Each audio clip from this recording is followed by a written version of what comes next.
अस्सलामुअलैकुम रहमतुल्लाहि व बरकातुहू। उम्मीद है कि आप सब लोग ठीक होंगे और दुआ है कि अल्लाह ताला आपकी ज़िंदगी को, सेहत को और आपके दस्तरखानों को हमेशा हरा भरा रखे और आपकी तरफ आने वाले हर शर को खैर में बदल दे। आमीन सुम्मा आमीन। आज मैं लाई हूँ आपके लिए बहुत ही सॉफ्ट और मार्केट से कहीं ज़्यादा बेहतर हॉट मिल्क टी केक की रेसिपी।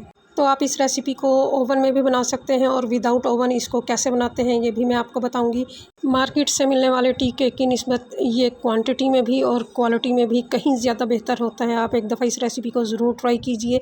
मुझे यकीन है कि आप इंशाल्लाह इस रेसिपी को एक बार नहीं बल्कि बार बार बनाएंगी। रेसिपी शुरू करते हैं। बिस्मिल्लाहिर्रहमानिर्रहीम। 2 अदद मैंने अंडे ले लिए हैं और एक बाउल में डाल दिए हैं। अब मैं इसमें vanilla essence half tea spoon डालूँगी। ये अंडों की स्मेल को दूर करता है। इसकी जगह आप लेमन या मैंगो एसेंस भी ले सकते हैं, केवड़ा एसेंस भी ले सकते हैं। और अब मैं डालूँगी इसमें पिसी हुई चीनी। ये मैंने ग्राइंडर में पीस ली थी। तो 3/4 कप है, यानी 1 कप के 4 हिस्से कर लें। एक हिस्सा निकाल दें और 3 हिस्से आप इसमें डाल दें। आप मोटी चीनी भी इस्तेमाल कर सकते हैं, लेकिन ये जल्दी से हल हो जाती है, इसलिए मैंने इसको पीस लिया है।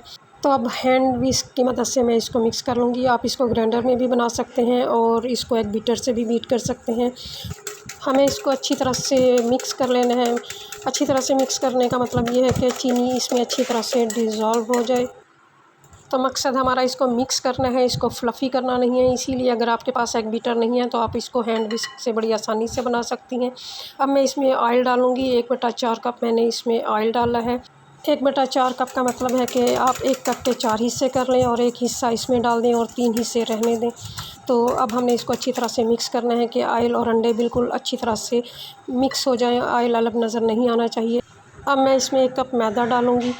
तो ज़रूरी नहीं है आपके पास मेजरिंग कप हो, आप टी कप से, किसी कप से भी आप इसकी मेजरिंग कर सकती हैं हर चीज़ की।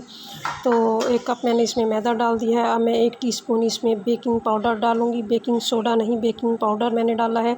1 चुटकी मैं इसमें नमक डालूँगी। ये मीठे को बैलेंस करता है और मीठी चीज़ का जायका जो है वो इससे बढ़ जाता है। इसको मिक्स कर लेना है। बेकिंग करते हुए आपने चीज़ का ख़्याल रखना है कि मैदा, अंडे और बेकिंग पाउडर वग़ैरह आपने कोई भी चीज़ फ्रिज की इस्तेमाल नहीं करनी है, इससे केक अच्छा नहीं बनता है। अब मैं हॉट मिल्क बनाऊंगी। यहाँ पर मैंने आधा कप दूध ले लिया है और इसमें मैं 3 चम्मच देसी घी के डालूंगी। इसकी जगह आप बटर भी इस्तेमाल कर सकते हैं। वैसे असल रेसिपी इसकी बटर की है, लेकिन मेरे पास नहीं था तो मैंने देसी घी का इस्तेमाल किया है। आप इसकी जगह ऑयल भी इस्तेमाल कर सकते हैं। इसको हमें तेज़ गरम करना है, इसको उबालना नहीं है, सिर्फ तेज़ गरम करना है। तो ये अच्छी तरह से मिक्स भी हो जाएगा। जैसे ही ऑयल और दूध तेज़ गरम हो जाए तो हमें इसको केक के बैटर में डालकर इसको अच्छी तरह से मिक्स कर लेना है। आप इसकी कंसिस्टेंसी चेक कर सकते हैं कि ये आम केक बैटर की निस्बत थोड़ा सा पतला होता है। तो केक टिन को मैंने पहले से ही ब्राउन पेपर लगाकर, ऑयल लगाकर ग्रीस कर लिया है। इसके नीचे पेपर लगाना ज़रूरी है। आप चाहें तो बटर पेपर लगा लें या ब्राउन पेपर लगा लें, क्योंकि ये बहुत सॉफ्ट और मॉइस्चर केक बनता है, इसलिए ये चिपकने का ख़तरा होता है, तो इसमें पेपर लगाना ज़रूरी है। तो अब मैं इसको टैप टैप कर लूँगी। अब चलते हैं इसको बेक करने के लिए। यहाँ पर मैंने एक पतीला ले लिया है और 3 से 4 इंच ऊंचा मैंने इसमें स्टैंड रख दिया है। आप इसकी जगह कोई छोटी पतीली या कोई बाउल वगैरह भी रख सकते हैं। तो इसके नीचे मैंने चूल्हा अभी तक नहीं जलाया है और ना ही मैंने इसको पहले से प्री हीट किया था। तो केक टिन को मैंने इसमें से अच्छी तरह से सेट कर दिया है। अब मैं इसके ऊपर ढकना लगा दूँगी। तो ढकना लगाने के बाद मैं इसके ऊपर मोटा सा कपड़ा डाल दूँगी। इसका ये फ़ायदा होता है कि ढकना ऊपर से गर्म रहता है और केक को ऊपर की तरफ से भी हीट मिलती रहती है। अगर आपके पास केक टिन नहीं है तो आप इसको किसी भी पतीली में या बाउल में बना सकते हैं, इसका कोई मसला नहीं है। तो केक को हम 45 मिनट के लिए बेक करेंगे। तो मैंने चूल्हा इसके नीचे जला दिया है और पहले 3 मिनट जो है मैं इसको तेज़ आंच पर पका लूँगी और इसके बाद मैंने आंच इसकी बिल्कुल हल्की कर दी है, बिल्कुल इस तरह जिस तरह हम चावल दम लगाने के लिए करते हैं। तो चलें जी, केक यहाँ पे बेक हो चुका है। अब मैं छुरी की मदद से चेक करती हूँ। देखें माशाल्लाह से छुरी जो है वो बिल्कुल साफ़ निकली है।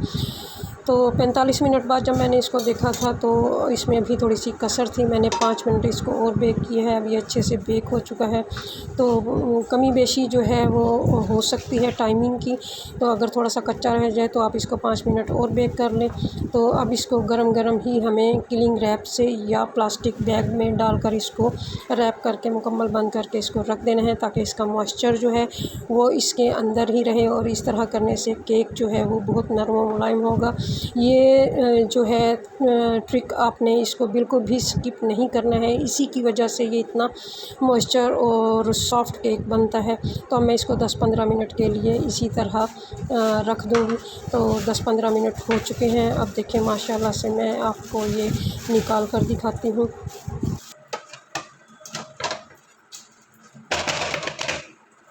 तो देखा आपने हल्का सा टैप करने से और पेपर लगाने की वजह से ये कितनी आसानी से केक टिन से बाहर निकल आया है।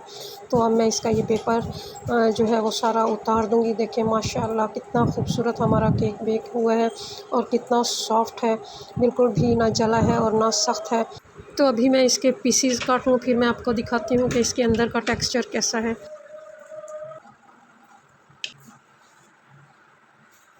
तो देखिए माशाल्लाह से अंदर से भी कितना अच्छा बना है, कितना सॉफ्ट और मॉइस्चर केक है। तो मुझे यकीन है आपको मेरी रेसिपी ज़रूर पसंद आई होगी। तो प्लीज़ सब्सक्राइब करें, लाइक करें और फैमिली और फ्रेंड्स में इसको शेयर करें और बेल आइकॉन के बटन को दबा दें ताकि मेरी हर नई आने वाली वीडियो का नोटिफिकेशन आपको मिलता रहे।